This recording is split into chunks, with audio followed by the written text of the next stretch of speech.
The Heath Bar is back, folks, with another fantastic chat on tap for you this week. We got a really good one here. This is someone you all have been asking me to talk with for a long time, and we've known each other for a long time, and we just had a hard time getting things coordinated, and we were finally able to do that and get this conversation on tap for you. So, it's going to be a good one. I really enjoyed talking with him, and I can't wait to get to it. Before we do, there's a few things going on here at the Heath Bar.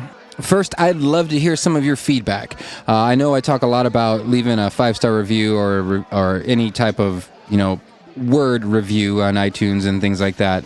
I do check those out and I do look at those, but I do want to hear from you guys. What are you enjoying about the Heath Bar? What do you think could improve, or what are some things that maybe you just don't like? Let me know. Shoot me an email. Get in touch with me on social media, or leave a review on the iTunes and that. I'll check that out. And let's keep making this place just improving and getting better and better and better for you. One of the ways I'm working on doing that is to keep the chats coming consistently. Some of them are going to be with people. The majority of them will be with other people. And then there's going to be some, it's just me talking about some different things going on that I think about and I enjoy chatting about, and would love some feedback from you on those as well.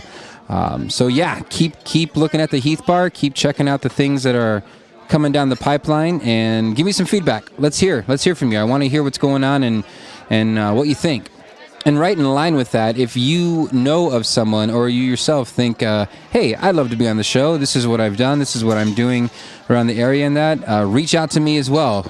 We can make that happen. If there's someone you know of, or like I said, you yourself, let's chat. Let's get in touch and figure out how we can get you on the show and talk about what you're doing and how it's affecting your life and those around you. As well with that, most of the listeners to this show are regional and Midwestern focused. I try to keep it local as much as I can. I think that's where the focus of the show is anyway. And every now and then I'll grab someone who's, national or something that's passing through. But for the most part, I like to keep it with our local talent and local leaders and creators around the area. And that by local, I mean, the Black Hills area and the Midwestern area up through, Montana, North Dakota, Wyoming, Iowa, Minnesota, Nebraska. I'll probably even throw in Colorado there. Yeah, I already have. I like Colorado, so why not? But if you are a local business, though, and those are kind of your market, that's who you're trying to reach to, and you would like to advertise on the Heath Bar, let's talk about sponsorship. There's a lot of ways that you can do that here with the show, and I would love to chat with you and see how we can make that happen. Like I said, I do want to try to keep it local as much as possible. So shoot me an email, heath@heathbaronline.com, if you have a business and would like to promote on the Heath Bar. Now that that's all been said, let's talk about where you can find me. This weekend is Leap Day, February 29th, folks. Only comes around every 4 years. And there's a really cool thing happening over at Minor Brewing in Hill City. They are doing a songwriters showcase, Leap Day Local Singer-Songwriter Showcase is what it's actually called. You can find it on their Facebook page, and they're promoting it there as well. But they do this every now and then. They feature some local songwriters playing their own original music. This year, the event is going to start at 2:15 with yours truly. I'm kicking off the show. It's going to be a great time. The lineup is fantastic, by the way. So you got me kicking things off, and then you have Sophia Betty. I don't know if you've heard her. If you haven't, you've really been missing out. Fantastic singer, fantastic songwriter. I'm really looking forward to getting to see her again because it's been a while. Dustin Tucker, haven't seen him in a while either. That dude can shred. He's got it's interesting. First time I met him, we talked a lot, and he has a lot of history with like being in like a metal band and shredding, going crazy and that. And then to see him pull some of those same skills out with an acoustic guitar is phenomenal to watch. If you haven't heard him or seen him, highly recommend you come and check him out as well. And then after him, one of my favorites, Anna Robbins. I've known her for many, many years. In fact, we have a conversation in a previous episode of the Heath Bar, so you can check that out and listen to some of her story. But she's been writing songs and playing around the area for a long, long time. Incredibly talented lady. And so definitely check her out. And then stick around for Library Advocate, also known as Corey Anderson, for those of you who don't follow him. That dude's got some skills. He's been one that I've been trying to get on the show too. I gotta reach back out to him and make that happen. But he, again, I believe he lives in Rapid City, if I remember that correctly. Amazing person, amazing human, and watching him play and perform is one of the highlights of a lot of the shows and places that I go to here. So I'm really looking forward to this lineup. I think it's a stellar lineup that Miner has put together. And like I said, it kicks off at 2:15 this Saturday, February 29th. And it goes till, I think Corey gets done, Library Advocate, gets done around 7. So it's a good way to spend your afternoon and early evening, and then go grab some dinner afterwards, or stick around at Miner and hang out with a lot of the artists that are still going to be there. All right, with that, folks, your chat is ready for you. This week, we are talking with the one and only Steve Thorpe. If you have spent any amount of time in music around the Black Hills, you've heard this man's name. He's the only person I know, I think, that I've actually ever met that has an award named after him. The Hill City Arts Council has the Steve Thorpe Award. And they hand that out to musicians and singers and that. I believe last year's winner was Steve Lind, if I'm saying that name right. But they hand it out every year, and it's because of Steve. He's a really cool guy. I've enjoyed him every time I've gotten the chance to talk with him and interact with him. I've performed with him a few times. He's been writing songs for a long, long time, and has perfected the art of busking, if you ask me. He does that every day through the tourist season and warm summer season out in Hill City. He's got his corner that he sits at. He plays his tunes, and he hands out harmonicas to the kids and even gives them a little lesson every now and then if they're up for it. We had a fantastic chat. The guy's got an incredible story, from serving in the Army and coming back over here and learning a lot about just what makes life, and his journey into turning that into music and songs of his own to share with everyone is quite phenomenal. We have a fun conversation about that, as well as some of the pros and cons of the business side of music and some of the run-ins he's had with that over the course of his life. And I really enjoyed it. I know that you're going to as well. So without further ado, ladies and gentlemen, here at the Heath Bar, give it up for Steve Thorpe. Welcome to the Heath Bar, where the conversations are always on tap.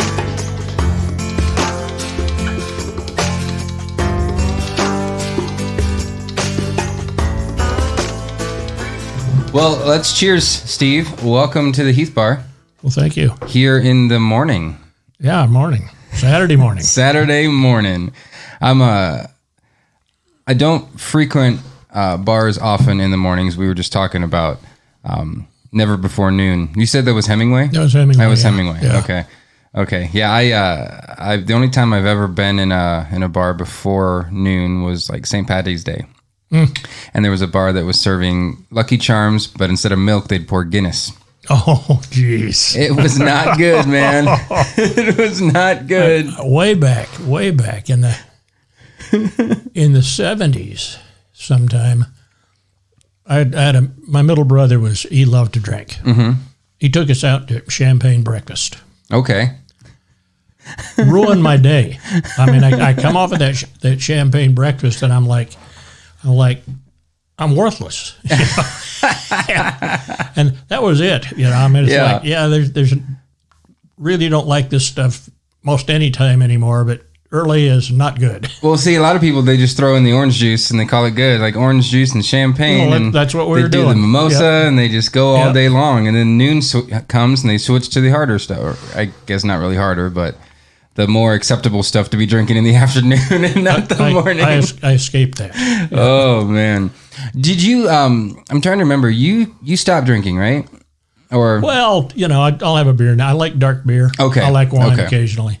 Gotcha. But it just, as something that was habitual in my life, that just... Sure. Well, what did it was, I got out of the Army in 1970. Okay. My father-in-law, mother-in-law, wife picked me up. Father-in-law is an alcoholic. Mm-hmm. what I want to do is get to a clothing store, buy a pair of jeans, a comfortable shirt, and some cowboy boots, and get out of the stupid uniform. Right. Right. But no, I got to go to dinner in my uniform, and I got to have a drink. We got to have cocktails. Sure. Celebrate. You're back. Yeah. Welcome home. So here I am sitting in Berkeley, California, my first night of freedom, in my uniform with a Scotch buzz, and I'm like, yeah, this feels way too much like the Army. Yeah, I'm sure. I'm sure. Yeah, it was just, that God, I haven't been buzzed in so long. I've forgotten what it's like, but I know it'd bring back the Army just like that. Just instantly, huh? Because we were drunk every night. Sure. Yeah. Sure. No, like I said, I have several friends that have served, and it's a common thing between people that go in and then get out. Alcohol is kind of a savior in a lot of aspects when it comes to that life and that path, I guess, if that's what you want to say. But, well, like I said, it's a drinking culture. Sure. And how long were you in the military? 3 years, 11 months, and 4 days. Wow, you got it down. I got it. Well, I just moved. And I found my DD 214. Oh, okay. And I looked at it, and there it is. 3 years, 11 months, 4 days. I had 4 years. I signed up for 4 years. Yeah. I get to Okinawa, and they said it's an 18-month tour, but you're going to have 6 months left when you go back to when we send you back to the States. Stay here for your entire enlistment, and we'll let you out a month earlier. I said, I'll take it. Yeah, sold. Yeah. Don't have to twist your arm. got that deal down pat. Thanks. Oh, that's funny. My grandfather served in World War II. My dad enlisted for Vietnam, but he was never deployed. I think he got in. He was young, so he got in, and it was kind of winding down. But he did some basic training and everything like that. But he never actually got sent over. And then my uncle was supposed to go, but when he was little, my grandparents were driving in the car, and he was sticking his head out the window, and he was looking up, and a bird took a dump right in his eye. Oh no! And so he was legally blind. Yeah, so he couldn't go. And so he's like, "Well, that bird might have just saved your life." So, I dodged the draft. Oh, really? Yeah. Okay. I was drafted, and I knew people who'd been drafted, and Sure. I knew my schedule. Mm-hmm. Basic training, advanced infantry training, Vietnam. Then, as I found out late in my hitch, if you survived your year in Vietnam, you still had 6 months, and you had a family, they sent you to Okinawa, brought the family over to try to get you wound down to come home. No kidding. No kidding. And wow. I didn't know that part of it, but I had a pretty good idea what the transition was, and I knew about the Army Security Agency, and I just requested Vietnamese and service in Vietnam. Mm-hmm. I had French, French, English, and Vietnamese. I had all three languages covered. I figured I'd be go for it. Well, the Army in its wisdom gave me Chinese. Of course, let's make things a little bit harder if we can. Do the thing that makes sense. The thing was, they really expected me to re-up. Oh, I'm sure. They thought I wanted to go to Vietnam. Mm-hmm. Really wanted to. Mm-hmm. And I was curious. Sure. Your generation. The American generation. You get your war, right? Yeah. Yeah. And I was kind of curious about it, but in the end I was glad I didn't have to. Sure. Go fight it with guns and. Yeah, there's a lot of mythology around it and stories around it and books and movies and that. It becomes like this, almost like like I was saying, like a mythological era in American history, right. and the people that were there and that they don't ever talk about it. They don't want to talk about it, and they didn't enjoy it, And the ones that did, there was something wrong with them, It's like, ooh. Well, it's a traumatic experience. Even if you don't go to war. Sure. Sure. You go off to something and you've got a pretty good idea that Hollywood hasn't been doing square with you. Hasn't been honest. Yeah, what? right. Hollywood? No. And I can't imagine that, Steve. And it's like you're going off. I mean, it's a step into the unknown. Yeah. You know, and I mean, that was never something that I ever had a even inkling to want to do, was to... Well, I didn't either. Sure. No. Yeah. But I mean, I mean, I guess, and we, luckily, you know, I grew up in an era where there was no draft. That was just not a thing. So I got to choose, you know, but, you know, I just was never even, you know, because they'd come to all the school events, right. and, you know, they're try to recruit you and everything. Right, and I just never even went to a table. Like, I'm just not interested at all. So, you know, it was just, at that time, it was clear to me that my country demanded service. Mm-hmm. And I figured the only honorable way to get out of it would be to leave. Mm-hmm. And I didn't want to leave. Mm-hmm. I didn't figure Canada could conquer this far south by the time I was an old man, and I wanted to come back to the Black Hills. Sure, yeah. I mean, I imprinted on this place as a young, as a child. Yeah. I mean, I love this country, and so I knew I had a friend who'd been to the language school. For him, it was a 3-year enlistment. By the time I went, I had to go 4. Okay. But I just figured, yeah, you know, I'll get something out of it. I'll get a language. Mm-hmm. And maybe have a little more control over where I end up. Sure. But, Well, I'm glad you stuck it out and stayed in the Black Hills, because, I mean, you've shaped a lot of what I love doing in here, even before, you know, myself and a lot of people I know came on the scene. So, no, and I'm really glad you guys are here. You're doing some dynamite stuff. But the thought of you not being like there to like sow the seeds, so to speak, to get all that going is like, oh man, what would it even look like? I don't know. Yeah, well, yeah, that's true. I mean, my reception when I came here and kind of got out and was looking to play music was a bit on the chilly side. Sure. And everything I've done since then has been designed to make it so that doesn't happen to people. Mm-hmm. Like right now I've got a friend who's just coming out and doing the song circles with us. Okay. His wife died, and you know, music he wants to come back to it. It's something that makes him feel good. Yeah, absolutely. Makes him, you know, gives him some kind of spiritual release. Absolutely. And actually, I know 2 people like that right now. Okay. And some guy was at a jam not long ago, was looking at who was there and said, "Oh, only the good guys here. We don't have the dregs." And I'm like, "No, man, there are no dregs." Yeah. We none of us started good. Yeah. You know, I mean, no.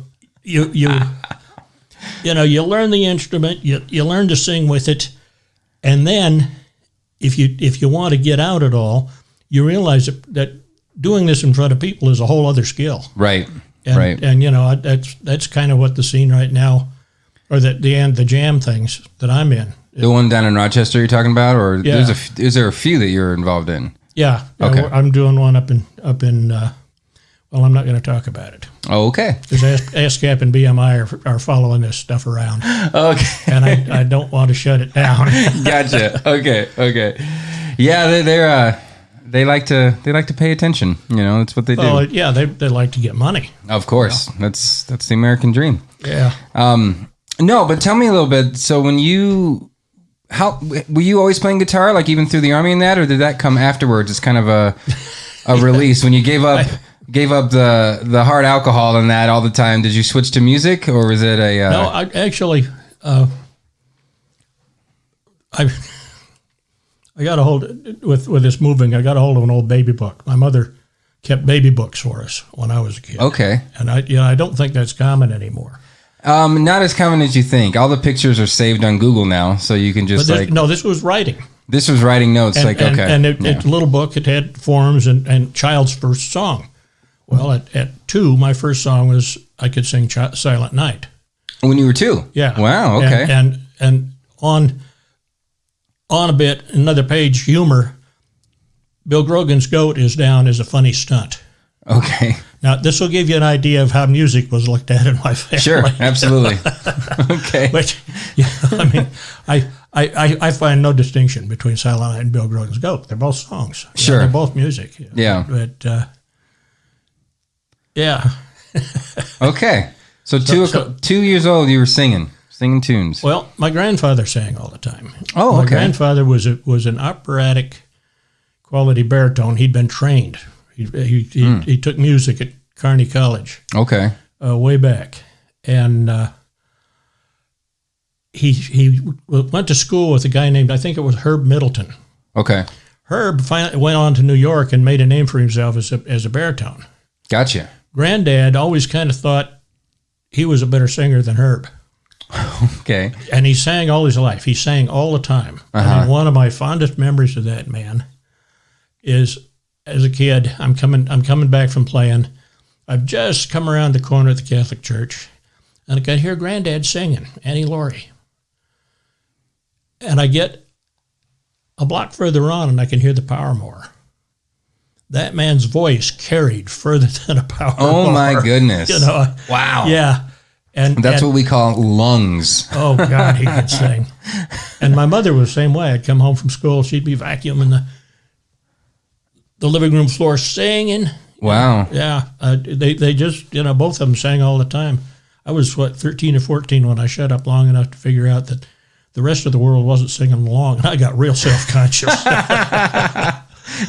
Just out walking around, and you guys are singing. It's like a show tune or like a musical. Oh, yeah. And like all of a sudden everyone just jumps in, and you look around like, wait, no one's doing this. Yeah, right. Well, and musicals used to embarrass me a little bit. No kidding. I mean, they were what I thought the world should be like, but it wasn't. We got an echo going there? That was weird. Yeah. So so what it should be like, huh? Yeah. So anyway, I picked up a guitar I got a guitar at 14. Mm-hmm. It was a Harmony F-hole, $14 Monkey Ward special. Okay. Worst piece of junk I ever loved. Yeah. I mean, it took me 5 years before I finally figured out how to tune it. Gotcha. And learn some chords. Just were you doing it all yourself as far as learning how to do it? There was no like lessons or anything you'd go to? Piano was serious. I had Sure. I had to have piano. Then when I got into junior high, pick out your band instrument, and I took a trumpet. Mm-hmm. But the guitar was a toy. Gotcha. And so I finally, somebody took pity on me and showed me how to tune it. I mean, I'd play with it. Uh-huh. And I understood that there was some way you should put those strings so they were always the same, but it never quite worked out. So I'd find something on it and put it away. 6 months later, that didn't work anymore. I just had this right. Yeah. And do you remember the kind of strings that you'd use or anything like that? What even were the string brands back then?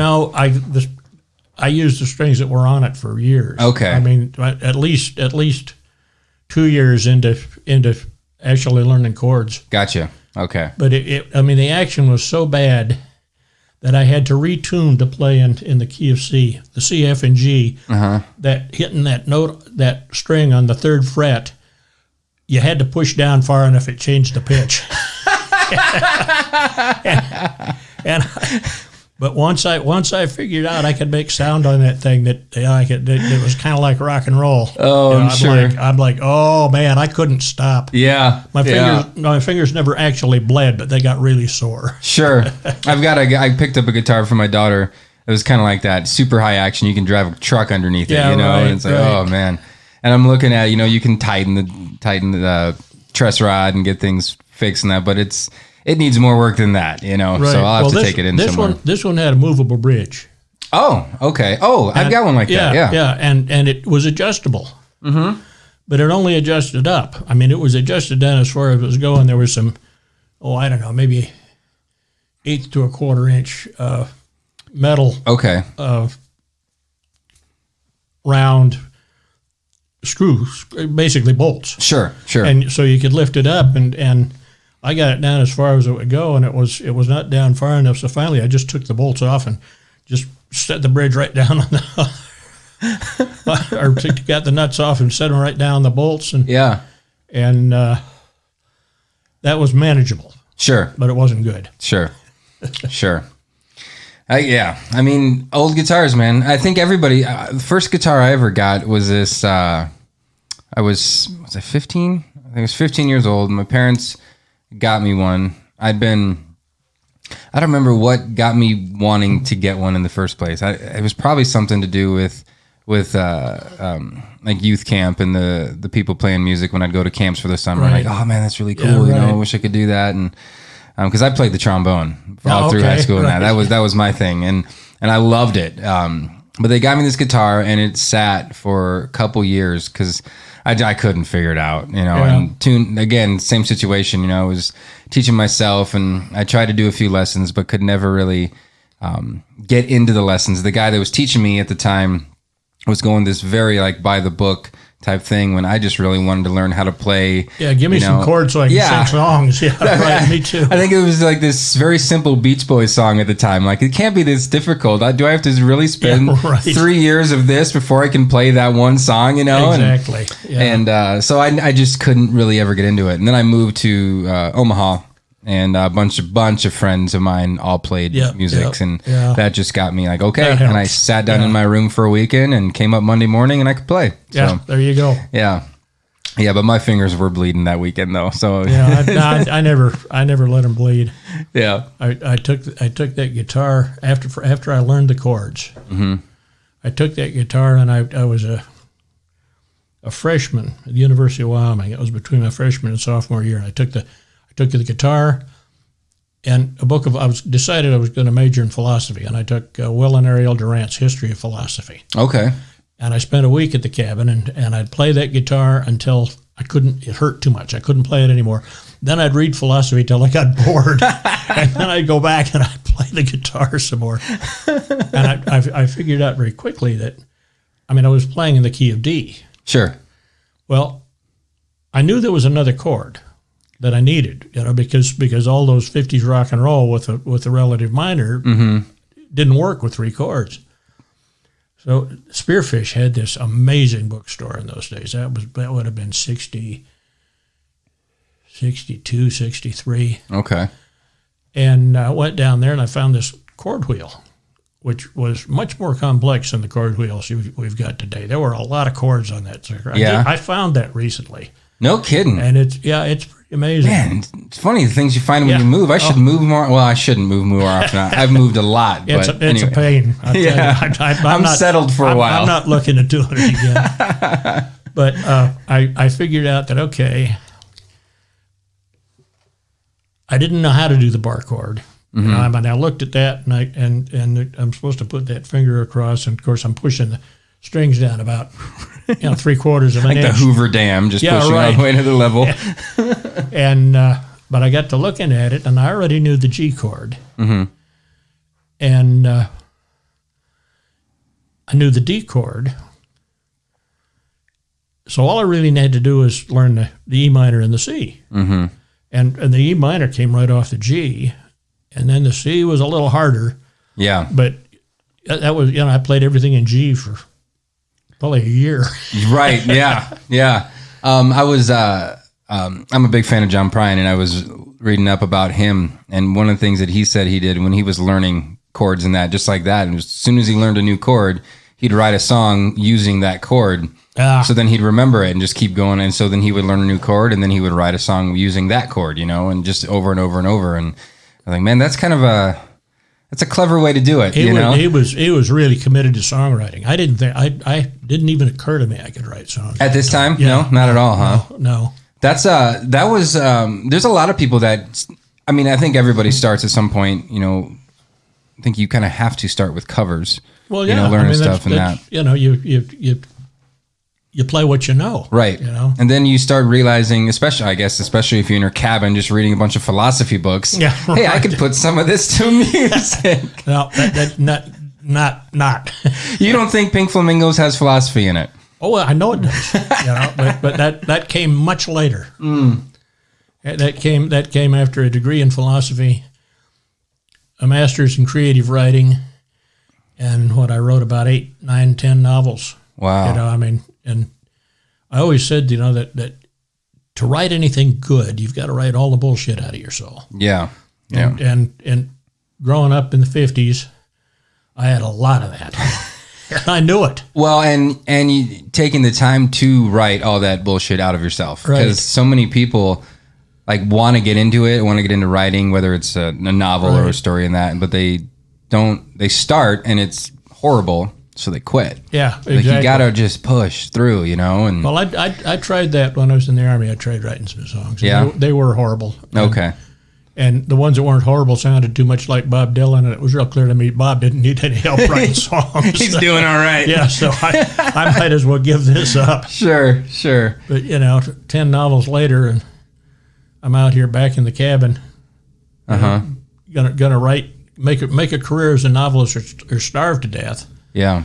And a friend says, "Hey, come play in my restaurant."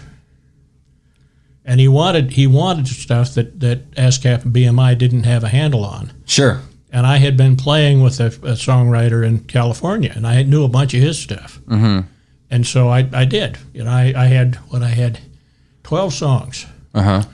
Which, if you don't talk, 12 songs will do exactly a 45-minute set. Yeah, you can. So I'd play the set. I'd get down. I'd take a 15-minute break. I'd get up and I'd play it again. Yeah. The room would change. Whole new crowd of people eating dinner. Right. And that was tremendous impetus to write songs. And I wrote 2 or 3 a week for months. Wow. Maybe years. I mean, I've got. That's another thing I've been finding is lots of old lyrics. Old song, no kidding. Yeah. You should put those into a book. Well, like just random writings and stuff. Have you heard Long Day's Journey? I probably have. Okay, that's the new one. It's got 19 songs on it. The new CD. Okay, yeah, Got yeah. the picture of the sun and the cloud on the front. Yeah. Yep. That most of the songs on that I had completely forgotten. No kidding. But in '92, the friend who was having me sing at his restaurant recorded everything I was singing. Oh, okay. And then he went off to Atlanta and took the tape with him. And I had those on a cassette that I still haven't found. I'm slowly going through all piles and piles of cassettes, most of them unlabeled and not in the cases that had the labels on them. Well, if you found your baby book, there's still hope. So. Yeah, exactly. But anyway, he came back and he said, "I've got this tape with a lot of your songs on it." I said, "Oh man, run that off on CD, would you?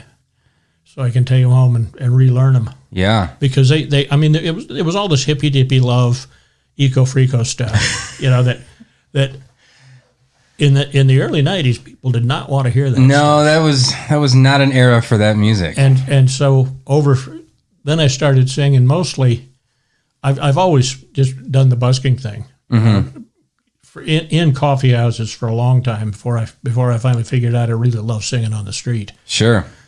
But over time, I just started writing songs that were more, kind of historical, kind of, about the hills, inspired by the hills, and just let that stuff go. And now that I've got it back, I really like that. Yeah. And some of it's pretty current. Yeah. Everything comes back around eventually, Well, yeah. Hey, Phil Oakes, you know that song, Mississippi? Oh, not off the top of my head, no.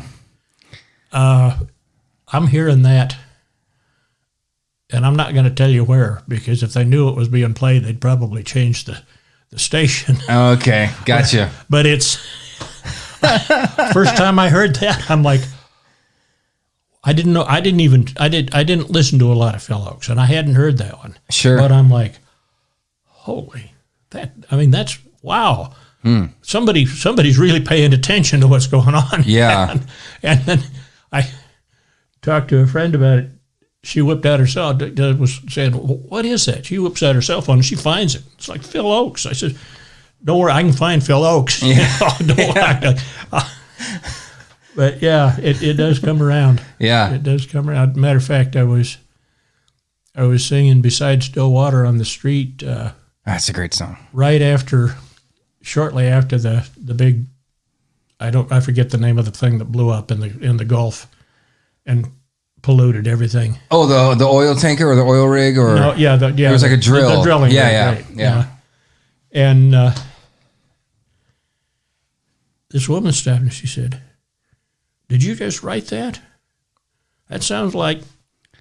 Yeah. And I said, "No, actually, that was that was inspired by the Exxon Valdez. That was an old one." Yeah, song's been around a while, but that stuff's still happening. So yep, if the shoe fits. Yeah, absolutely. Yeah. Do you think because growing up kind of in a lot of those eras and getting into songwriting, when you have that as a life experience in your past, like all of I'm thinking the 60s and the 70s and everything, you know, there's a whole different worldview on an art that's presented to the world. Like the songs that I like from the 60s and 70s are all the songs like that go like really just go against where the world was headed. You know, you had the, you know, constant war happening. You had, you know, the free love movement, you know, and here we are again. Yeah. And we're back in it again. So it's, and there's pros and cons to it because art comes out, like the kind of art that comes out when you're in those situations is beautiful and amazing and gut wrenching, and it, you know, cuts you right to the core, you know. And then you wonder, like, is it worth all of this stuff happening just so we can get good art, you know? And maybe I'm being a little bit naive. Maybe good art can happen regardless, but yeah, I mean, I think good art. My favorite example of that. I mean, it comes from the strictures put on art. Sure. The most powerful passages in the Greek tragedies are the death scenes. Yeah. You know why? They couldn't show it on the stage. They had to describe it. So that when the villain buys it, it's this long, lurid speech, and it's really. I mean, thought of that. Yeah. And it was there was a prescription. You could not show death on the stage. Sure. And I think that's, you know, anytime there are restrictions put on art, artists will find a way to get around it. Well, like it engages your imagination. Like, okay, exactly. I can't do this, so what can I do? Yeah, what can I do? Yeah. How can I show what or sing or whatever what's real? Yeah, absolutely. Yeah. Yeah, I hadn't thought of it that way. You couldn't show it. That's right. Yeah. And then there's a flip side of that too. When there's no restrictions put on art, you get bananas taped to duct tape on a wall, and that sells for $250,000. Or Jesus in a pool of lemonade with a foul name on it. Right. Right. Like, okay, there's a balance to everything, I think, you know, and I think people sometimes, I mean, going extreme every now and then, I think can be very healthy and can give you some good perspective on things. But at some point you've got to figure out, okay, what are we actually doing here? What am I actually trying to get across and portray? Which in songwriting can be a lot easier because we're using words, right? You know, if you're like music and melody, so you can create a feel and everything like that. Right.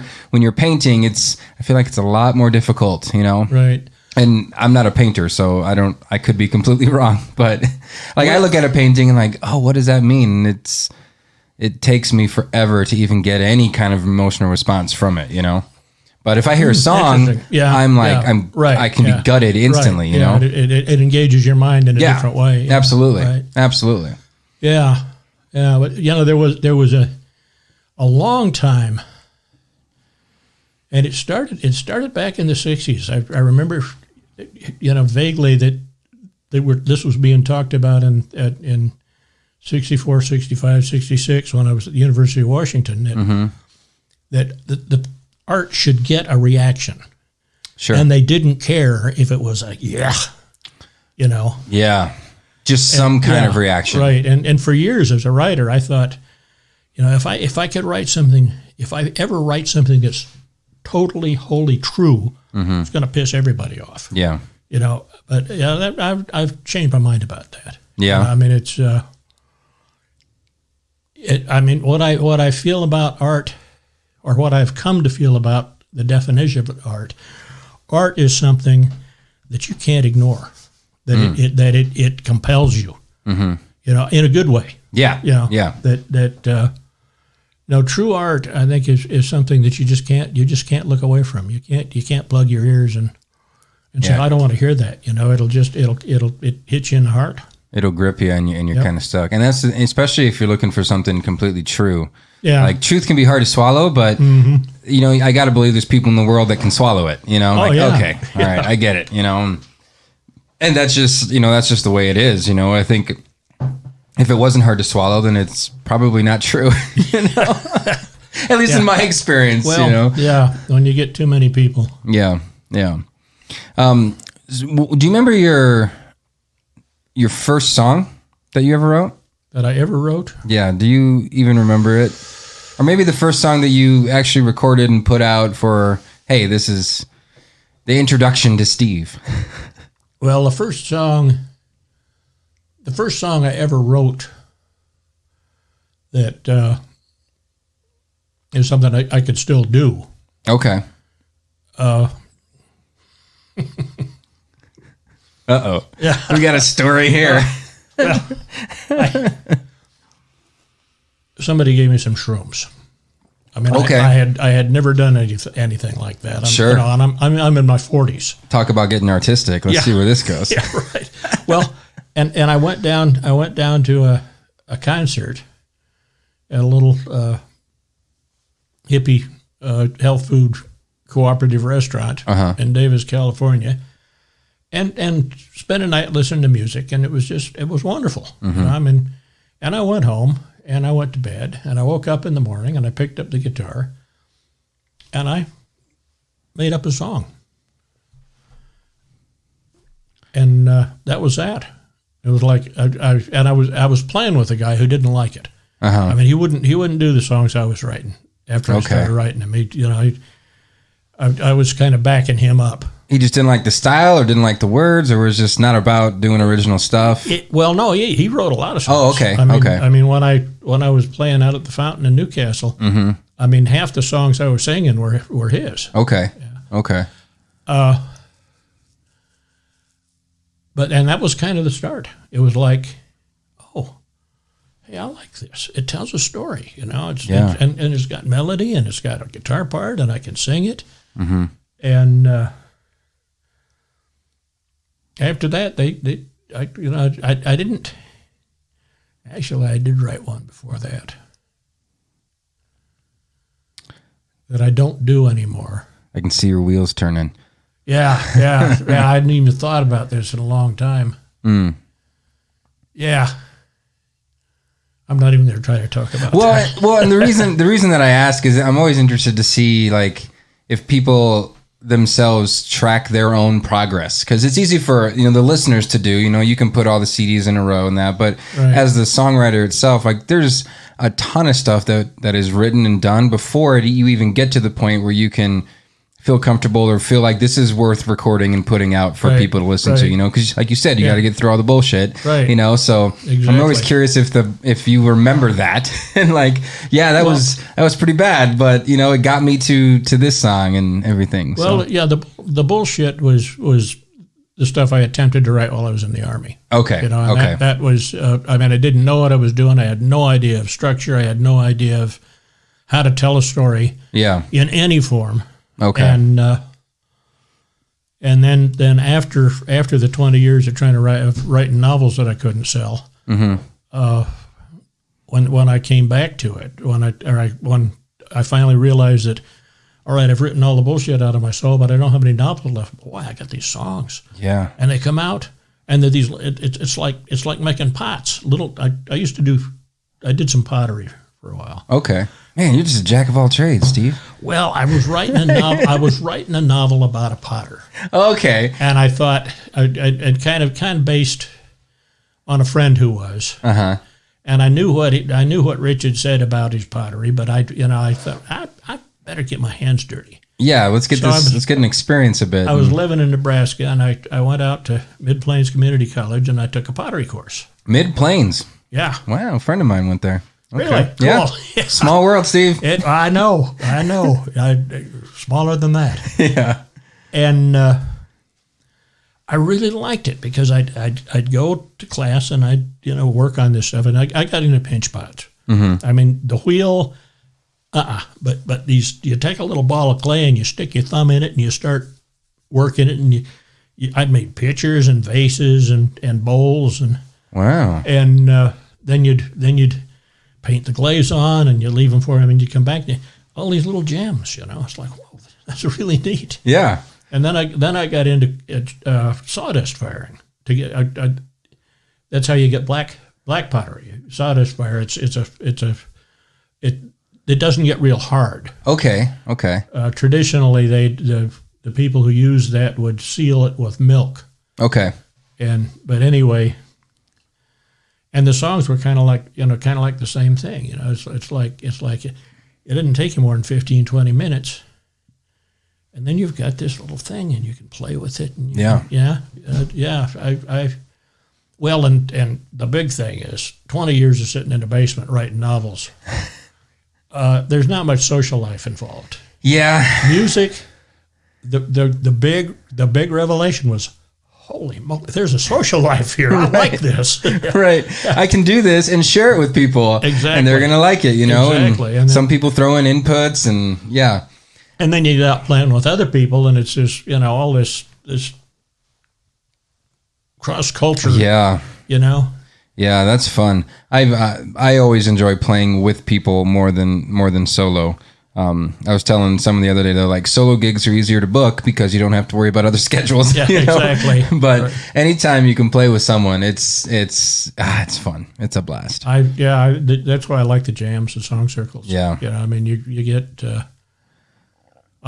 are a lot of songs I know the choruses to that I don't know the song. But yeah.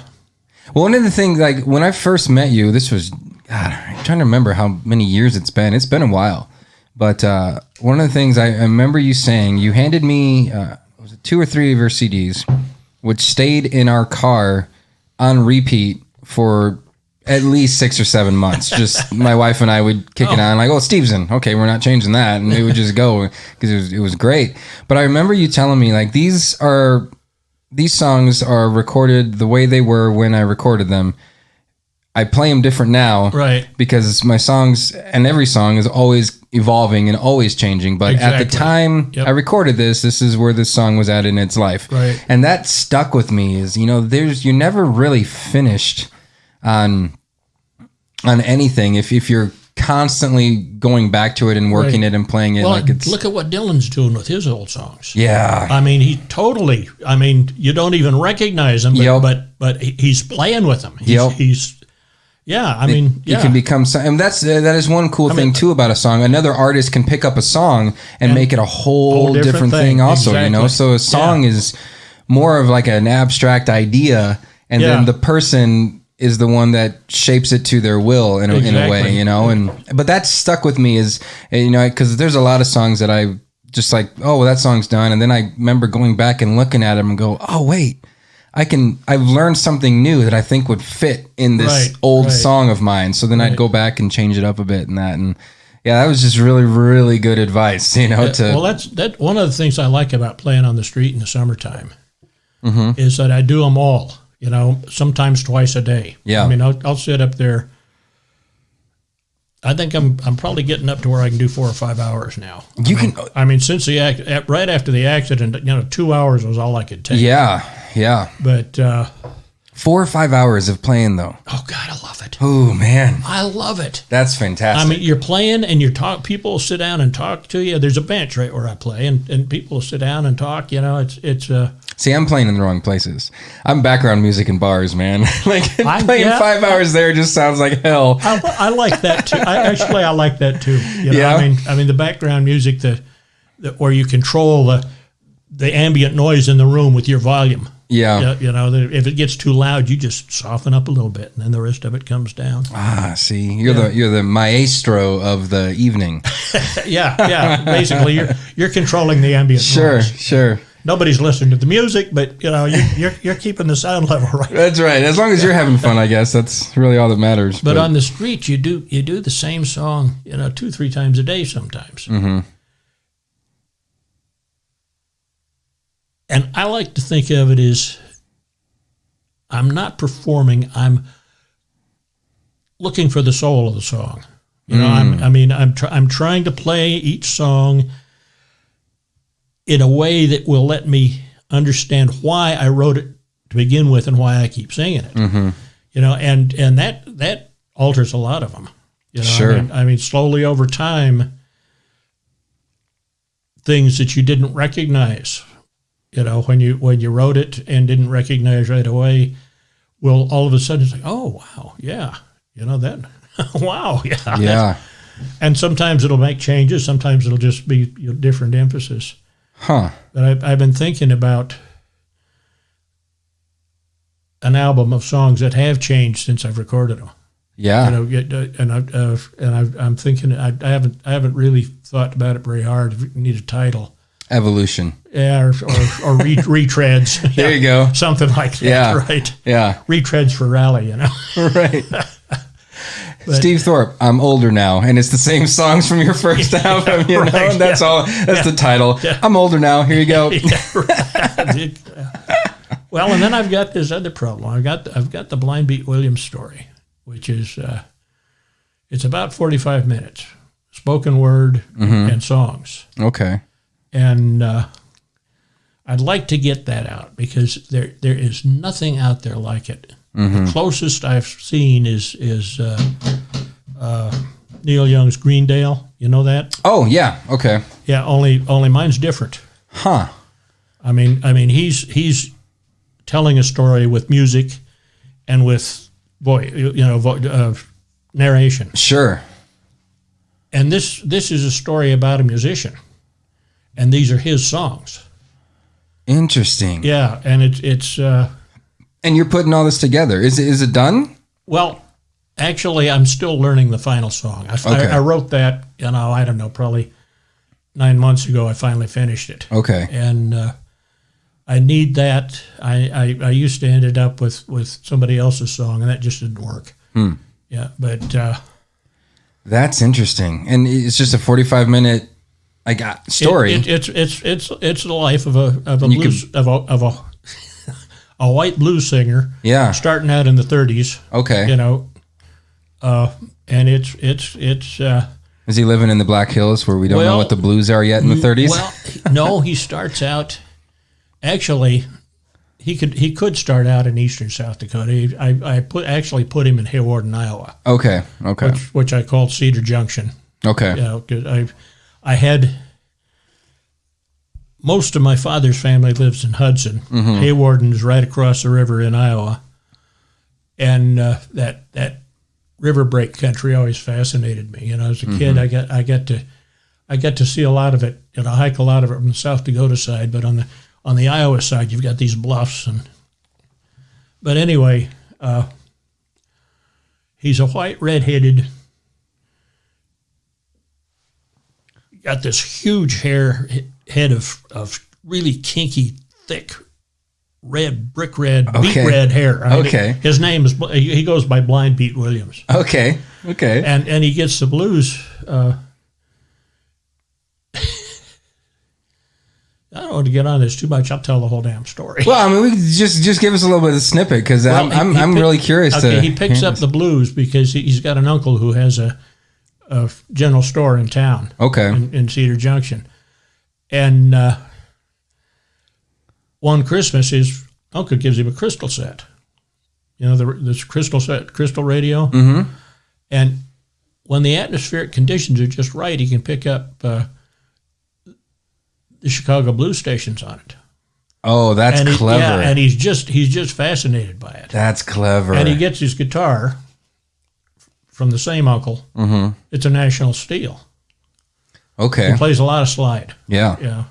And this is going to be fun. Well, it's a long tail. It goes all the way from there through the 60s. You're giving us something to look forward to, Steve. See, now we're all going to be like watching. Now I'm going to have to go down and talk to Rick and see if we can. You got to get her done. Yeah. I mean, I haven't actually sat down and told the whole story. Yeah. God, it's probably been 5 years. They had a storytelling thing going at one Friday night in Rapid. And God, what was her name? Her last name was Thorpe. Can't remember her first name. Cute little gal. Was doing it, and she caught me at one of the open mics. She said, "Do you tell stories?" Because I do kind of tell stories about the songs. I said, "Well, yeah, I got this thing," and I kind of told her about it. She said, "Oh, yeah, come do that." So I sat down and I outlined it all out so I could remember it. And that's probably the last time I've done the whole thing. Wow. Yeah, you got to get that. You got to get that recorded. That'd be a fun thing to listen to. Yeah, now I got 2 projects. Yeah, see, which is way more than I have time for. Sorry to keep adding things to your shoulders, Steve. Well, actually, I have a 3-year plan. Okay. I mean, I did not trust Donald Trump to beat the Chinese in a trade war. Sure. My giveaway harps come from China. Okay. So when we sold the cabin, I bought 25 tubs of harps of 48 per tub of plastic harmonicas to give away to kids. Oh, so I've got to stay alive and singing for 2 or 3 years just to give all those away. Yeah, you got to give those away, man. Right. Yeah. Well, people will find those right next to your baby book, and be like, why did he have so many? Well, yeah, it's going to be like my son's going to come. He's gonna, what am I going to do with all these damn kids' harmonicas? Oh, that's funny. Do you, because you've been playing a long time and you've been writing music a long time, do you ever find yourself still playing like covers of either people you know or music you grew up listening to at all anymore? Oh, yeah. Okay. Yeah, I've got a few. Actually, I think I've only ever heard you play your own stuff. I don't know if I've ever heard you play a cover. Well, I'm real touchy about it because of ASCAP and BMI. I mean, I don't want to get anybody in trouble. If I go someplace and I say, look, I can do all my own stuff, I do all my own stuff. Yeah. On the street, I'm kind of touchy about doing covers because I just say, look, we got these 2 outfits that don't like me using their music. And that they didn't write, someone else wrote, but I wrote this one. Yeah. Yeah, I wonder how that works on the street because if you're in a business, well, BMI, like the business gets hit. BMI says they don't go after street singers. Okay. I mean, I had a long email argument with one of their lawyers. Okay. What about ASCAP? Haven't been in much touch with them. Okay. A little bit. We were doing a song circle at Lotus up in Lead, and ASCAP started bugging Jamie, and she gave me the one of the letters, and I emailed the guy. And actually, I think I finally called him and talked to him. I said, look, I mean, how are we going to train our young singers if we can't do open mics? Yeah. We're doing this as an educational thing. Yeah. Jamie's not making any money. Right. I mean, it's us, and we'll all usually buy a cup of coffee. But the only people coming were some people from a group home, and they weren't spending much money. And they were our only fans. Actually, they're still coming to one we're doing up there. Okay. And I finally got this guy to say, okay, we'll leave it alone for a year. And I said, cool. I mean, if in a year that we're not making Jamie enough money that she'll, license with you, yeah, we'll just bag it. And 3 weeks later, she's getting done by a woman. What? Yeah, yep, same ASCAP, same. And I called her and I talked to her, and she didn't even know about the guy. See, the thing that bothers me about that is it's not the artist. Right. They're. I mean, if I'm writing a song that other people want to play, I'm excited about that. Exactly. And most artists are. It's the business side of it. They're like, we're quote unquote losing money. Like, how much money are you really losing with an open mic in South Dakota? Well, like, come on. I mean, I actually when I was talking to that lawyer at BMI, I said, look, I'll make a list of every cover played at every open mic I ever do. I'll pay you by the song. He said, no, we can't do that. If I thought that the artists we were covering at these things we're actually getting any money for it. Right. See, I wouldn't mind it, but basically what we've got here, I think, is a slush fund. Yep. So that's where the CEOs get all their money and the lawyers. Yeah, none of it's going back to the artists. No, not a single dime. Mean, they have a complicated formula that's very secret. Oh, I'm sure. I'm sure. And the 0.001 goes to the artist, and exactly. It's like, 100 of those, and I have a penny. Right. Right. I don't know. I mean, I get it when you're looking at it from like a global scale and how many open mics are on any given night, and how many people are playing that song on any given night across the nation or something like that. But still, it's like you said, how do you learn? How do you grow the next generation of songwriters and musicians if they don't have the freedom to go out and play songs they know in front of a crowd? Exactly. And you can't you can't get these guys to say, oh, well, okay, educational, we'll let that pass. This business is making money doing this, and we want our cut. That's just bull, man. It annoys me. My friend, a friend of mine was playing, and there was a guy that came to the show, stayed there the whole night, and he was like, oh, cool, this guy must have liked me, And then he got done, and the guy came up to him and gave him his card and said, hey, you played 7 covers or whatever the case may be, so I need to see the manager and make sure their license is up to date at this place. And it's like, really? This whole time, that's what you got out of it, not, hey, nice work. Congrats, I liked you. That's what it was. And that, who gets into music business to do that? Exactly. Come on. That's. You're getting me fired up, Steve. Well, my favorite story of that is one rally I was playing at a place called Sage Creek Grill in Custer, and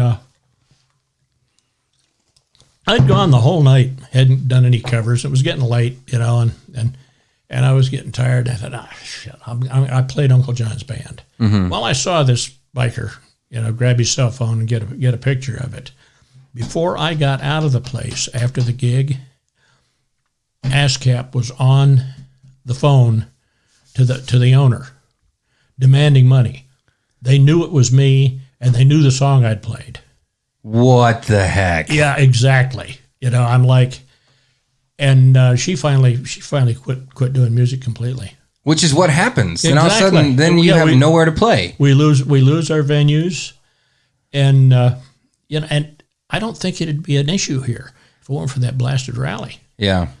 Oh, they wouldn't even pay. Yeah. I mean, for a couple of weeks out of the year, music is really big business here. There's a lot of money. Yeah, and then we go back to being a little touristy backwater. Yep. And a venue. I mean, it's just insane. Yeah. It's because that is, and I'm curious because I was talking to several people about music in the hills, like back in the 90s or that, and they said that like Rapid City and places had music almost every night, and they said I don't really know what happened, and it makes me wonder if it was situations like that where those places called the venue and say, hey, do you have a license? It's X amount of dollars a year, and so they just stopped. I know there was actually a musicians union here at one point. Right? Yeah, you were telling me about that. Yeah, right. Yeah. That you ought to get Hank Harris to come and Hank knows. I've chatted with Hank, but not about this. Yeah. So okay, I'll have to bring him back on. Yeah. Well, I mean, he's got a lot of history. I'm sure he does. Yeah. Or Kenny Putnam. Oh yeah. I mean, Kenny went away to Nashville. I mean, he's got a whole different view on the business. I'm sure. Fun to talk with. Oh yeah. I'd love to talk with him about that. And those guys are they're way back there. Yeah. I wasn't even here those years. Well, and they've like when you're that talented and you feel like there's hoops you have to jump through to even get out there. It just blows me away because I get pushing people to play their own stuff because and there can be an argument made that, hey, you can only play your own stuff, and that pushes people to write better stuff. And exactly. So I 100% agree with that, and I think that has total value. At the same time, though, like preventing people from playing songs that led them to start songwriting in the first place. Right. Come on. I know. Just breathe a little bit and realize that it's all art and it's all fun. Yeah. Well, and that's why I like the street. I mean, early on I was playing coffee houses for tips, and that was in the Panache magazine days. Okay. And I'd write about it, and there were a lot of people kind of felt like I was devaluing music because I wasn't demanding pay for it. I was just playing for the tips, which is part of the reason I gravitated to the street. Oh, okay, gotcha. I mean, like I get that in a certain aspect. Like there's places that I've lost gigs too because someone will play for free. Right. And they're like, well, I'm not going to hire you if this person will play for free. Right. And there's pros and cons to it. Like if someone's just starting out and they're wanting to get out there, like I get why, like, yeah, I'll just play for tips. I just want to get out there and play, Right. But like for a long time, I lived up here for 3 years, only playing gigs and bartending a few nights a week, Right. So that's how I survived, was Right. that income, So there's two sides of that coin, but I never looked at it fully as, oh, I'm, someone's devaluing what I do because they're playing for tips. Right. Like I never thought of it as that. Well, my angle was I tried to go places where they weren't doing music. Sure. And basically sell them on, look, I can do this. I can do it without using any ASCAP or BMI material. I've got all these original songs, and I can do that. Yeah, Big Brother's not coming after you. Yeah, well, Big Brother does come after you, but yeah, I still would like to end up hack into the speakers and they're listening to you. I'd still like to end up in a courtroom, say to the judge, look, I mean, they're saying I can't play 3 hours of music without using somebody else's music. I've got a guitar out in the car. If you've got 3 hours. Yeah, right. Exactly. Right. Exactly. Yeah. Well, and even that, like, even if it's... Or just 4 CDs. Yeah. Minimum 17. Actually, so I've got some covers on those. Okay. I've got matter of fact, I have to go back and work on that today. I've got a cover of a song Chris Weideveld wrote. He was a friend. Okay. Early on when we just started doing open mics. And I've got one by Mike Linderman. Seems like I've got another. I mean, they're covers of local songwriters I ran into who wrote something that I said, man, can I sing that? Yeah, I did that. My latest EP, I covered a song from Taylor Cowan. Yeah. He's out. I think he's in the middle. I think he lives in the middle of South Dakota. I forget exactly what town, but I covered his song "Wouldn't Trade a Nickel" because it's a damn good song. Yeah, and, right. Right, but I asked him, and we got all the permissions, and and I recorded it, and it's like this is right. a song I really like. It's written by someone local, and it means a lot to me. Yeah. So yeah. That whole thing is the business end of it is just. Oh, it kills the art, man. Well, it's a hindrance. Yeah. I mean, you've heard my song "Chasing the Moon," right? Yeah. That's what that's about. Okay, gotcha. And I've always suspected that the reason I never got back into that Wild West songwriter thing was that I told the story of what that was about. The last time I played with that, what was his name? Hastings. Troy Hastings. Yeah, Troy, and I forget who the third one was, or maybe it was just the two of us.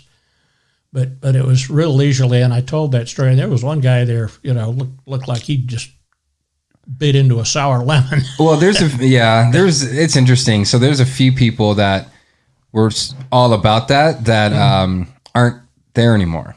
Yeah. So I've got you on my list for this year. So whether they like you or not, they're gonna hear you. Well, last year I went to a couple of them, and the one Frank Gregg was up there with two Nashville guys, and I thought Frank's songs. Oh, he blows me away. Just walked all over. I mean, the Nashville guys were, Yeah. I mean, Frank's got some really good stuff. Yeah. I mean, he's an excellent musician, excellent guitar player, great singer. Amazing songs. Oh, he flat blows me. His song, "Lay It Down and Let It Ride."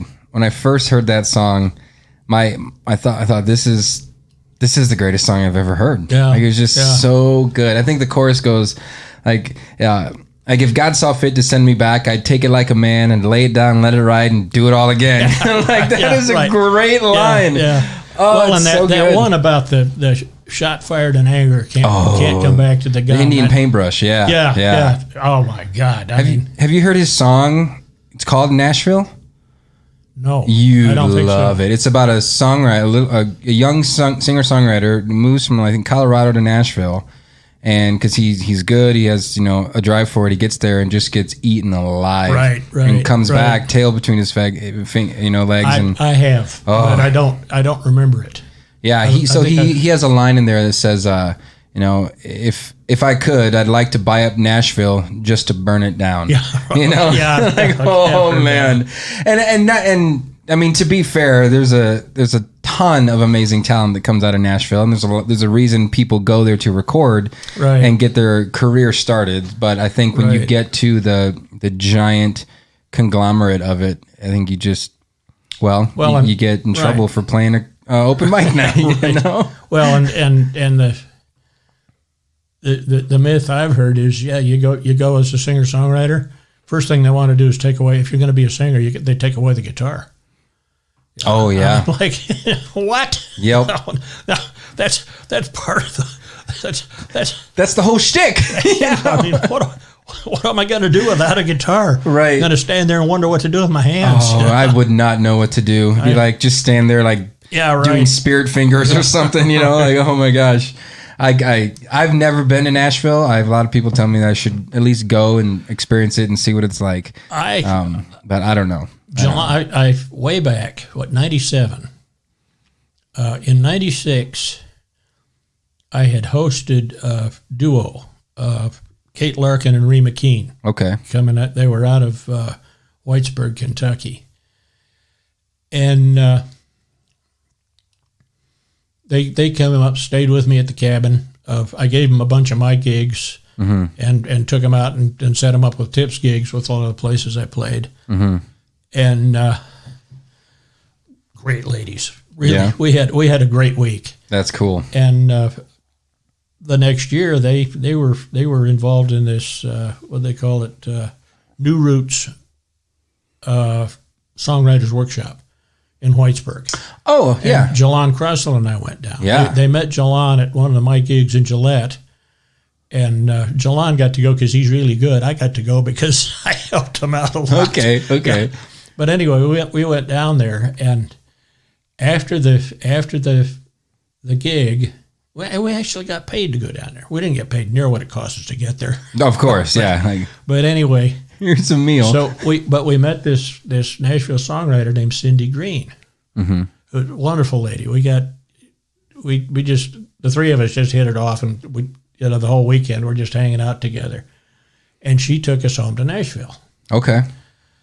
And we got there. We went back to Nashville on Monday, and then Monday night was the Songwriters Open Mic at the Bluebird Cafe. Mm-hmm. So we went. And Cindy hadn't been there in quite a while. She was a little more established than that. And Jalon and I had no idea what we were getting into. So we get there, we leave the guitars in the trunk. Yeah. And we go in, and you put your name on a slip, and you drop it in a beer pitcher. Okay. And then they pick it out, and it's a 2-hour open mic, and we were like 42 and 43. Ooh. We obviously weren't getting up there. Right. So Cindy's got a credit card. I mean, Jalon and I were just broke folk singers. We barely had enough money to get home. Actually, we had gigs in North Platte and Scotts Bluff on the way back. Okay. But what year was this? Do you remember? 97. 97. Yeah, summer 97. Man, I was living out near North Platte around then. Were you? Yeah, I was in high school, but yeah, there was a bookstore out in a mall thing along the interstate. Mm-hmm. I think on the same road as the cars and the bumper cars. The Cody go-karts. Yeah, absolutely. That was a fun place when I was a kid. We were out there. Okay. But anyway, so we're sitting there. Cindy orders some food. Mm-hmm. I remember, Cindy and Jalon ordered drinks. I got a cup of coffee that was, I don't know, there were probably 4 ounces of coffee in it. Okay. And a thing of bean soup. I was starving to death. Mm-hmm. It wasn't much bigger than the damn coffee cup. They were both $8 cup of coffee and $8 my little thing of goodness. bean soup. So we're sitting there, eating and drinking with no instruments, and everybody in the room's looking at us like, who are these people? You know, I mean, and you can see the fantasies. Oh, these guys, they're scouting. You know, they're looking for the next big thing. Oh, you know, that's going to be me. That's funny. Well, now, if we had called in, they'd have put us on, because traveling musicians going through Nashville, right, singing their own songs, if they call the Bluebird and say, hey, we're coming through, is there any chance we can get on your open mic? We could have. Oh, okay. You know, but I did not know that's how they work. Well, okay. I didn't either. And that was 97, and this is what, 2020? Yeah. Maybe it's changed by now. We're 2 decades into right. in somebody else's century. What am I doing here? But anyway, so we heard a couple of the traveling groups, and they were pretty good. Mm-hmm. The songwriters were terrible. I mean, it was the songs were derivative. Okay. I mean, it was like they were trying to write a country hit. Yeah. You know, okay. but they didn't quite get it. Sure. And the performances were really nervous. I mean, they're looking at us like, oh, am I impressing them? Oh, man. Versus just getting up there and having, you know. God, yeah. Oh, you know, it was like, this is, after about 45 minutes, this street guy, big bushy beard, beat up old nylon string guitar, he comes in and he plays some really, I mean, stuff from the heart. Sure. I mean, he didn't care about being a famous songwriter. He just came in and sang 2 songs. Yeah. And when he finished, he went outside to have a cigarette, and I went outside to have a cigarette with him. And about 45 minutes later, Jalon and Cindy come out, and they say, you done with that? And I said, yeah, I'm done with that. Let's go home to bed. You know, we gotta drive to North Platte in the morning. That's funny, man. But yeah, the people who were the songwriters were, it was like they're on the make. Yeah. You know, it's not the music, it's what it's going to get them. Yep. Yeah. And I've watched that America's Got Talent a couple of times. They had it on a TV set before on open mic. I was running at a place in Lead way back. And that's the same way. You know, it's come on, clap for me. Yeah. You know, like, shit. Yeah, just do it. I mean, just I do it for the joy of it. Yeah, I stopped. I learned pretty quickly that, like, if I'm going to get into this songwriting thing and music thing, there's a lot of people far better than me. Oh yeah. So I'm just going to do what I do exactly and enjoy it. Enjoy every second of it. You know, getting away with it. It's just getting old for me. Really fun. You know? Right. I mean, this is a childhood dream. Right. Right. I don't have to be on the radio. I can do it right here. Absolutely. Yeah. Well, and you can put out stuff that no matter if people like it or not, you're proud of, and you know, it's like, hey, you know, this is something that came right from my soul. Exactly. And here it is, and you know, if you like it or not, that's fine. And there are a few people doing covers. Yep. You know, of my songs, which always blows me away. And I've got some friends who are they're kind of connected with the Girl Scouts. Okay. And every time she goes to a Girl Scout function, she teaches them Take Care. Okay. They're lobbying to get that in the Girl Scout songbook next time it's. Check that out. And I'm like, that'd be cool. Yeah. That'd be cool. Oh, yeah, that song would live. That would be cool. Oh, God. That would be really cool. Yeah. I should learn your flamingo song. That would be a fun one to play out. I kick that one on often. I still say I'm going to buy one of those yard ornament pink flamingos, and have you sign it. And like, so I need to go get one. And I've got a pink flamingo squirt gun. I've got a blow up pink flamingo that won't stay blown up. So it's just sad. I've got a metal pink flamingo that's in a planter with my avocado tree, and I've got a pink flamingo quilt.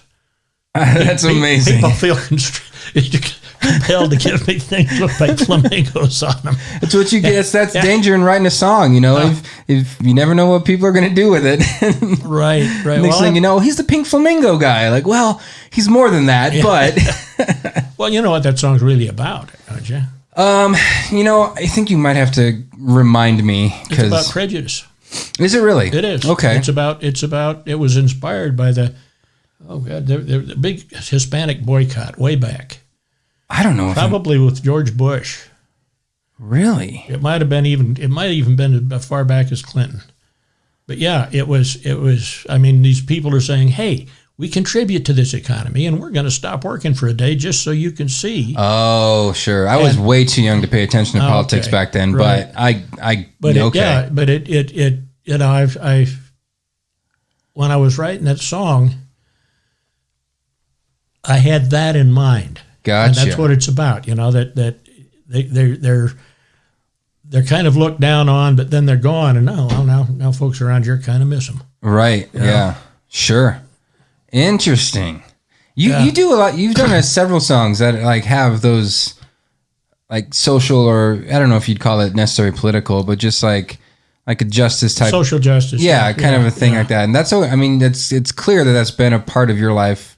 Well, forever. It's subtle, you know, and I try to keep it subtle. I think it has to be subtle to make any kind of an impact. I mean, that Phil Oakes, Mississippi, I couldn't sing that. Yeah. I mean, that is really slamming people hard. Sure. I mean, that is very harsh on the entire state. Mm-hmm. You know, maybe it's warranted, maybe it's not, but I couldn't do that. Yeah. But yeah, Pink Flamingos I can do. See, I appreciate the subtle nuances that when people do it that way versus like in your face, because I don't know, I feel like it's received better if it's subtle and you don't realize it's there until it's there. You know what I mean? Like, oh, wait a second. Yeah, right. Well, and nobody gets that. Me. Nobody gets that one. You know, sure. It's but yeah, a lot of them. You know, what I mean, Chasing the Moon, dig it all up for gold. Yeah, I mean, these are songs that I would expect people to, you know, when I wrote them, I thought, God, do I dare sing that? You know, somebody's going to get mad, but they don't. You know, it's a mystery. Yeah, yeah. That's people for you. You should sit down sometime and just record the stories of each of your songs. Just like, hey, this song was written for blah blah blah blah blah, and like then people will be like, oh, wait a second. I no longer like that song. No, I'm just kidding. I'm just kidding. I don't know. Yeah, that'd be kind of an interesting footnote if I ever got, you know, where my songs had any kind of influence. But you know, basically, I think it's better just to let the songs be themselves. Sure. I mean, let people make the stories. That makes sense. God, look at all the stuff people have put on Dylan. Yeah, you know that and he's just. What? Like, that's okay. Interesting. Yeah. Yeah, absolutely. Yeah, I get it. Remind me where do you normally busk at? What town and what corner? Hill City, and it's between it's you know, Just Dandy gift store. Yeah. Yeah. And Warrior Works right up the street from it. Okay. And there's a little. It used to be an alley doorway that went on either side of Just Dandy, and they boarded them up. Okay. Because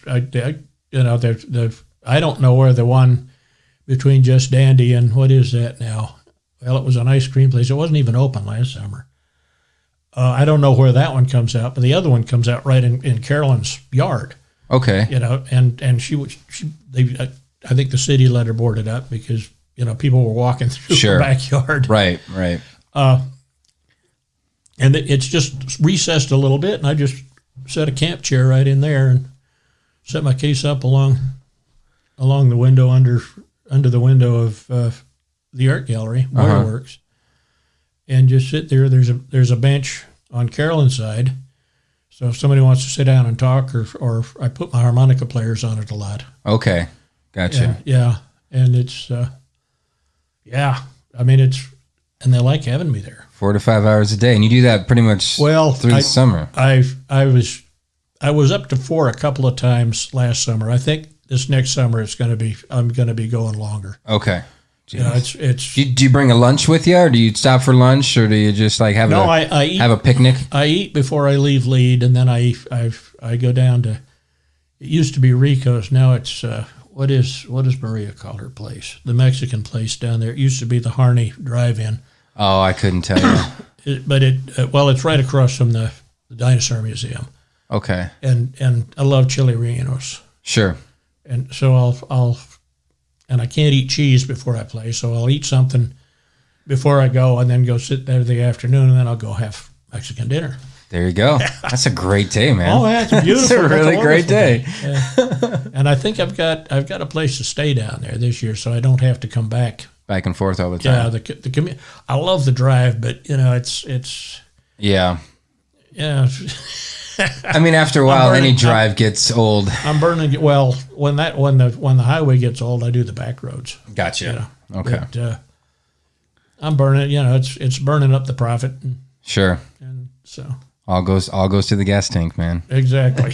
Do you have any of your stuff like online? Are you like on Spotify or anything like that? It's all on CDs. It's all on CDs. So if they want to hear you, find you in Hill City. Yeah, well, I'm gonna have to. I'm probably gonna have to do something like that. Yeah. Actually, you know, I mean, people aren't buying CDs anymore. No, you know, nobody does it. No. You can do little business cards with like a digital download code. Yeah. And they can go to like a website and just download them. And I've been given a couple of those, and I've never figured out how to do it. Okay. Heath, I'm a 20th century guy. You know, I mean, right. I mean, I lived more than half a century before we got into this century. Yeah, that's true. That's true, man. Yeah. I mean, things change so quick these days. So even if you start that, who knows what's coming tomorrow? You know? Yeah. No, I'm a dinosaur. Yeah. I know it.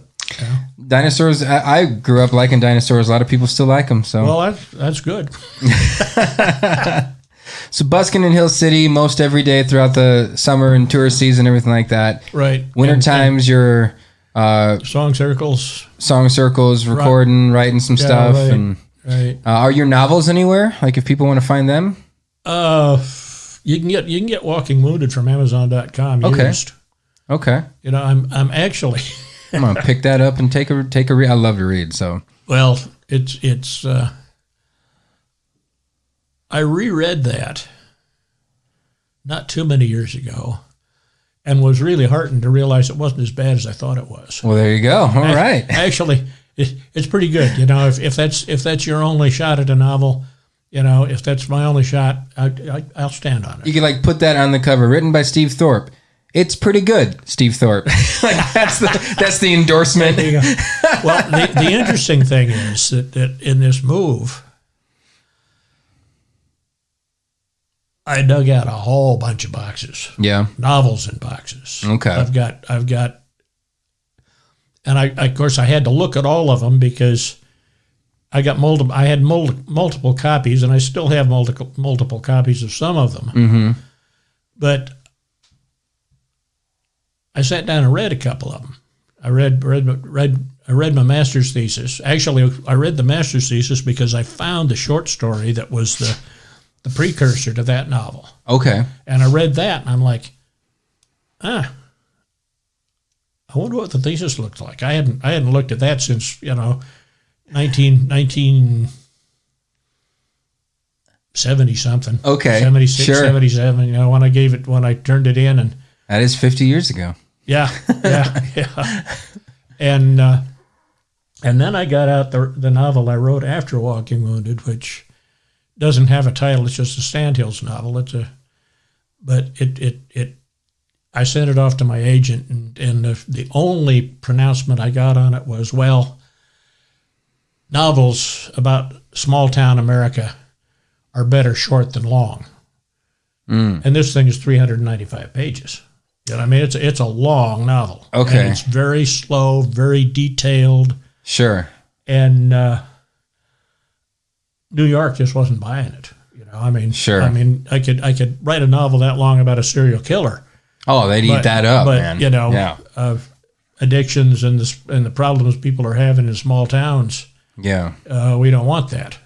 It's like, well, it's not for you. Market it out here. Well, actually, I have read it, and we just started a writers group in Lead. Oh, okay. A friend, somebody I just met, gave me a flyer, said, let's start a writers group. So I went, I missed the first one, and I called him, and he said, well, no, one person came, but they're trying to start something at the library. And I think maybe I'll go to that. So I went to the library the next week, and it was me and one of the librarians. And she said, come back next week. I get some people, and there's some good stuff coming through that. Cool. That's really cool. Yeah. I mean, there's one guy doing a fantasy novel that is really, really good. Wow. And so I'm reading the Sandhills novel through there. Okay. And getting a little input because I know I need to tweak it. It is awfully long. Well, if you got any copies of it, I'd love to read it because I grew up in the Sandhills. And, Sandhills, Nebraska and that. So that's... Whereabouts? Arthur.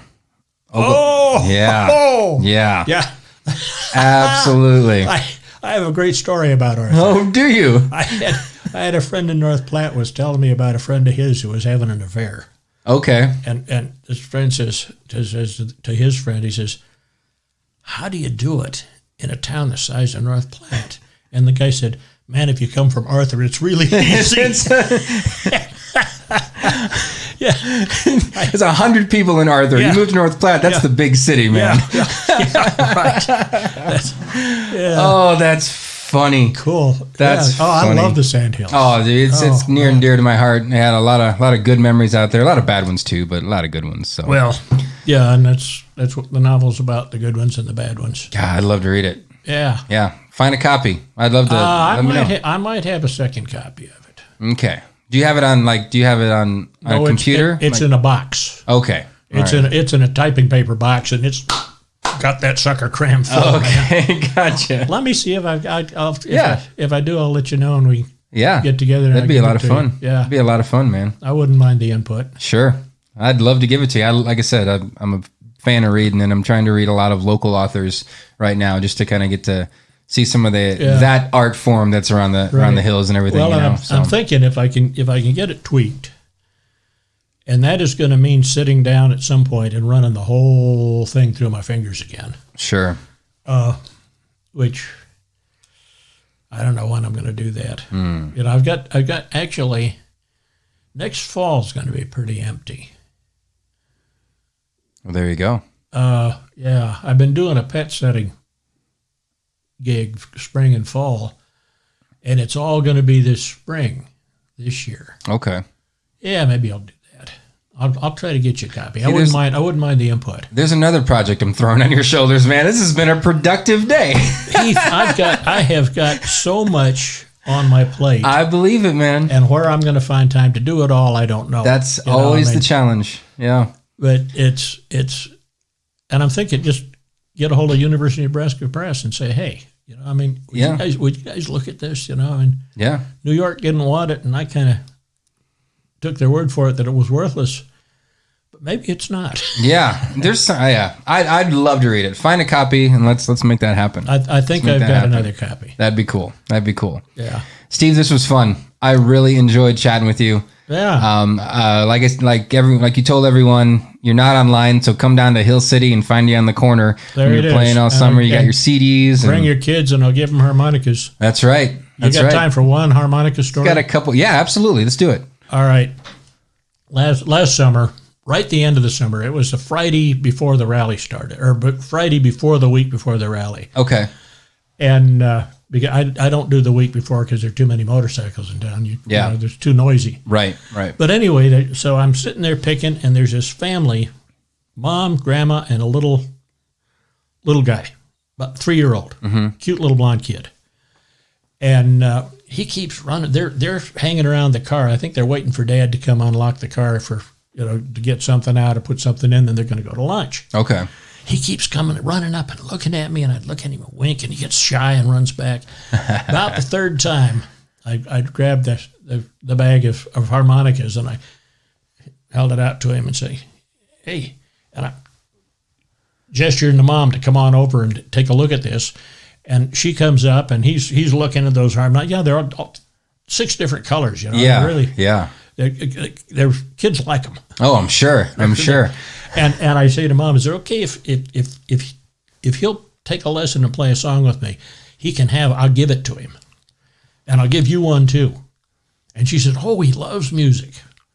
So I give the kid a harmonica, and I give him the lesson, and he gets it. I mean, we played Dumb Little Song, and he was doing it. He was right there with the guitar. You know, it's like, this kid's got a really good ear. Wow. So we get to the end of it, and past years, my parting shot is, now don't drive the folks crazy going home with this. Yeah. But I've added, this year, this last summer, I added, okay, now every song, every melody that's in your head, every melody you know is on that little 10-hole box. Yeah. All you have to do is play with it, find it. Yep. And I tell him that.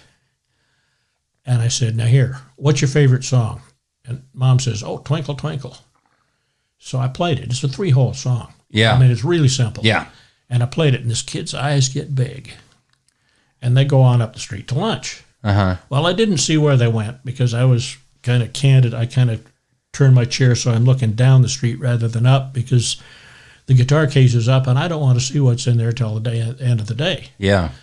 So they come out after lunch, and they went to Dairy Queen. Okay. And the reason I know they came out after lunch was that kid was playing Twinkle Twinkle. No kidding. My 3-year-old he's got Twinkle Twinkle. He doesn't have quite the single note, but he's got a recognizable Twinkle Twinkle Little Star. That's awesome. On that little cheap plastic harmonica. And I'm like, that's great. Yeah. That's awesome. That's awesome, man. That's what it's about, you know? That's, to me, that's street singing. Yeah. Yeah. 100%. Yep. That's cool. And that's why you do it. Yep. That's awesome. God, all right. It's a good story. Thank you, Steve. Me. Yeah, absolutely. We'll chat with you again, I'm sure. And like I said, give me that novel. Yeah.